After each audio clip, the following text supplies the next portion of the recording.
dekada boosaaso ma xirna waxa aad suuqa loo geliyay dekada boosaaso way xiran tahay warkaas waa been suuqu waa xiran yahay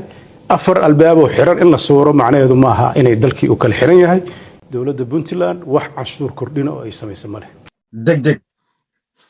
hogaamiyaha dowlad goboleedka Puntland ninka lagu magacaabo Saciid Cabdullaahi Deni ugu dambeyn afka ayuu furtay isagoo careysan waxa uu ka hadlay xirnaanshaha dekada boosaaso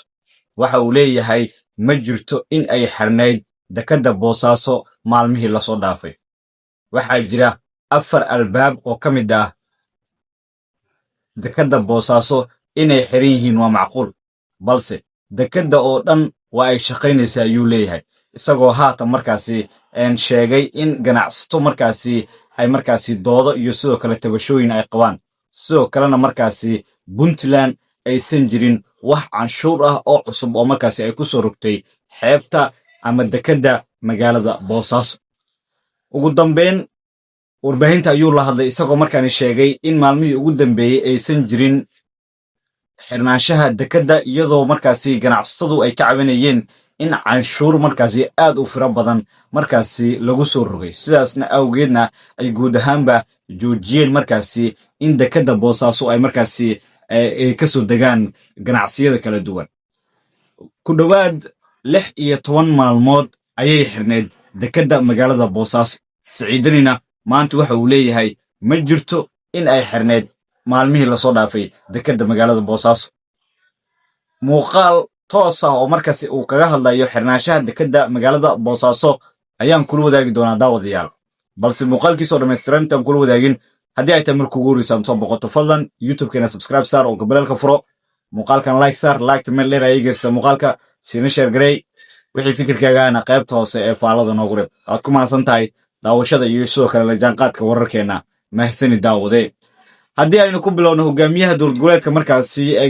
Puntland ninka lagu magacaabo Saciid Cabdullaahi Deni waxa uu ka hadlay xirnaanshaha dekada magaalada boosaaso isagoo oo beeniyay markaasi in ay xirneed dekada boosaaso waxa uu leeyahay waxa jira markaasi dano dad kale ay ka leeyihiin gudaha markaasi deegaanada maamulkaasi galmudug waxa uu leeyahay dad dana leh ayaa waxa ay faafiyeen in ay xirneed dekada markaasi magaalada boosaaso mana jirto Puntland in ay canshuur cusub ku soo rogtay dekada boosaaso waa ay jirtaa ayuu leeyahay in ganacsato markaasi ay tabashooyin muujinayaan sidoo kalena waa macquul in afar albaab oo markaasi ka tirsan albaabaha laga gala dekada boosaaso ay xirnaayeen isaga ayaa waleeba waxaa jiro afar albaab oo markaasi xirnaa oo ka mid ah dekada magaalada boosaaso si cadna waxa uu sheegay in aysan jirin markaasi canshuur cusub oo markaasi ay ku soo rogeen dekada magaalada boosaaso waa kan Saciid Cabdullaahi Deni oo ka hadlaya xirnaanshaha dekada boosaaso maalmihii ugu dambeeyay dowladda Puntland wax cashuur kordhina oo ay sameeysan male waxaan rabaa dadka inaan maanta u cadeeyo waxa la kordhiyay oo dadku sheegayaan horta canshuur ma ah waxa weeye khidmadaha laga qaado maraakiibta dalka badeecadaha keenta waxa aad suuqa loo geliyay dekada boosaaso way xiran tahay warkaas waa been suuqu waa xiran yahay afar albaab oo xiran in la sooro macnaheedu maaha inay dalkii u kala xiran yahay maalmahan dambe waxaa socotay xan badan oo dadka lagu jahwareerinayay oo aan dareemayo dad aan fahmin ama dad dan leh inay aad uga shaqeynayeen oo ugu muhiimsan tahay dad badan oo oranaya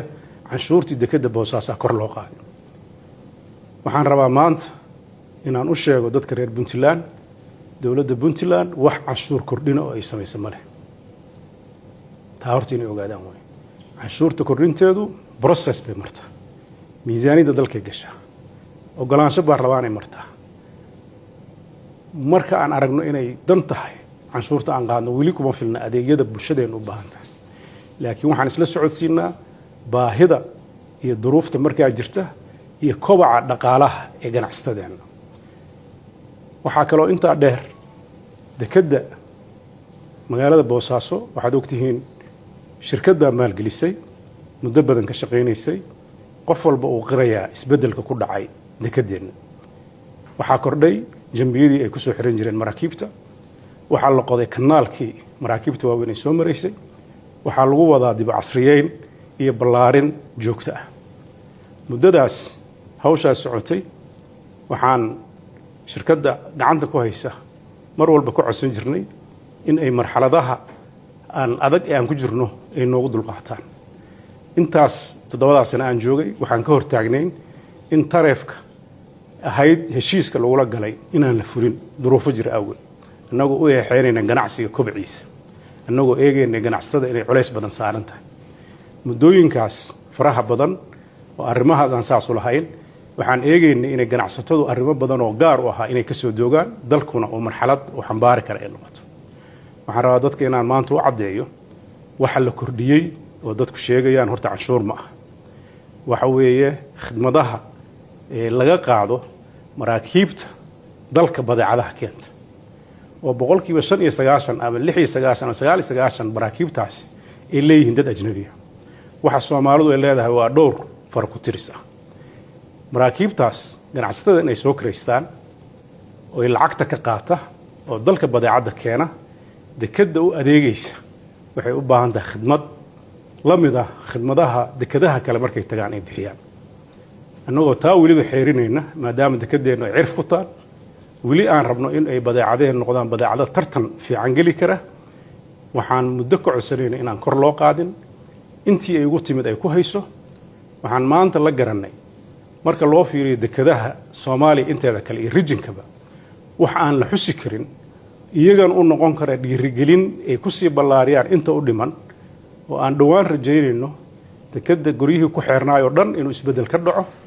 wada hadal muddadan socday dadkii hantidaas lahaa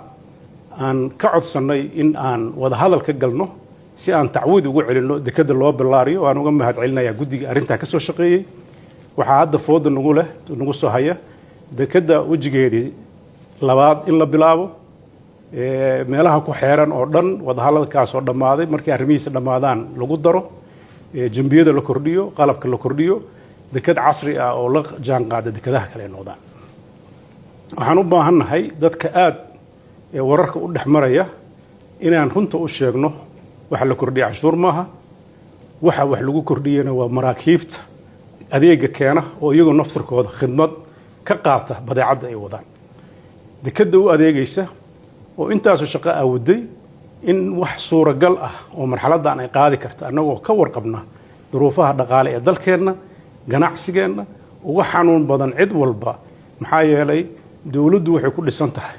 dhaqaalaha ka soo gala ganacsatadeeda. ganacsiga ilaalintiisana wuxuu ka mid yahay waajibaadka dastuuriga ee dawladda saaran. inaan isku dheelitirno maalgelinada shisheeye, maraakiibta ajnabiga ee noo shaqaynaya,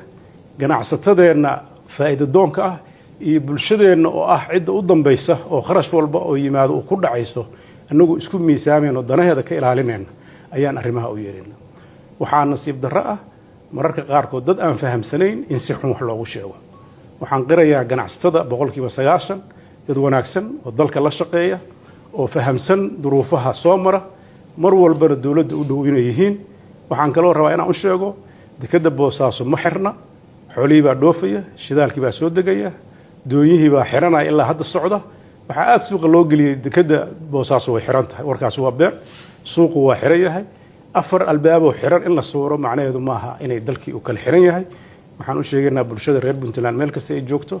ganacsigooda inuu furan yahay, dekadii inay shaqaynayso. dad cabanaya way jiraan oo iyadana ma inkirayno. waxaan rabnaa inaan u sheegno waxyaabaha ay ka cabanayaan waa waxyaabo hadda aysan gar badan ugu lahayn, welina diyaar loo leeyahay in laga qanciyo. dalka dantiisa dadkoo dhan bay ka wada dhaxaysaa.